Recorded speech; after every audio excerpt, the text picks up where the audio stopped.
প্রবল দুটি ভূমিকম্পে বিপর্যস্ত ভেনেজুয়েলায় নতুন সংকট এখন লুটপাট।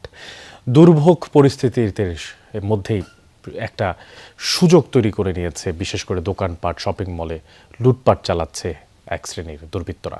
পরিস্থিতি মোকাবেলায় সেনাবাহিনী মোতায়েন করেছে দেশটির সরকার, আর এদিকে উদ্ধার কাজে এখনও হিমশিম অবস্থা। এতে যোগ দিয়েছে বিভিন্ন দেশের ৩০টির বেশি উদ্ধারকারী দল।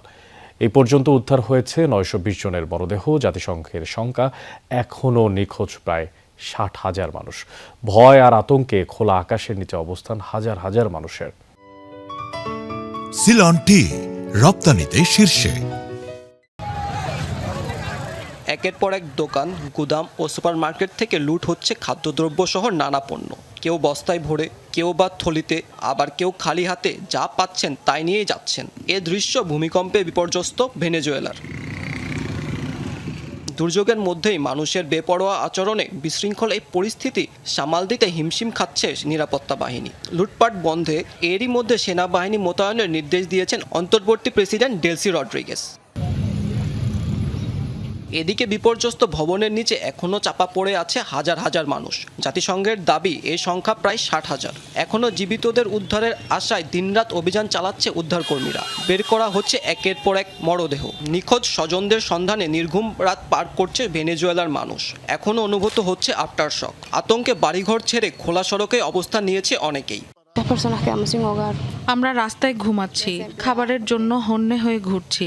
আমাদের কোনো বাড়ি নেই, মাথা গোঁজার ঠাঁই নেই। পুরো রাষ্ট্র ব্যবস্থা ধসে পড়েছে। এখনো বহু শিশুসহ অসংখ্য মানুষের কোনো খোঁজ মেলেনি। আমরা স্রেফ বেঁচে থাকার লড়াই করছি। আন্তর্জাতিক নিষেধাজ্ঞা ও অর্থনৈতিক সংকটে জর্জরিত লাতিন আমেরিকার দেশটির সহায়তা এগিয়ে এসেছে অনেক দেশ। এর মধ্যে যুক্তরাষ্ট্র, মেক্সিকো, ফ্রান্স, তুরস্ক, সুইজারল্যান্ড সহ আরও অনেক কয়েকটি দেশ খাবার, বিশুদ্ধ পানি আর উদ্ধারকারী দল পাঠিয়েছে।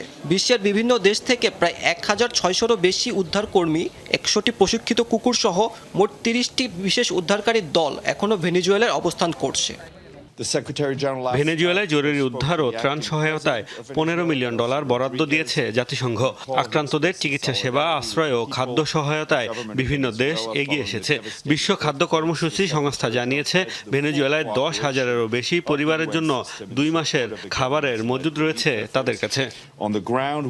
বুধবার স্থানীয় সময় সন্ধ্যায় জোড়া ভূমিকম্প আঘাত হানে ভেনেজুয়েলার, যার মধ্যে দ্বিতীয়টি হল দেশটির ইতিহাসে ১০০ বছরের মধ্যে সবচেয়ে বেশি শক্তিশালী কম্পন। মাহমুদ সাকিব, যমুনা নিউজ।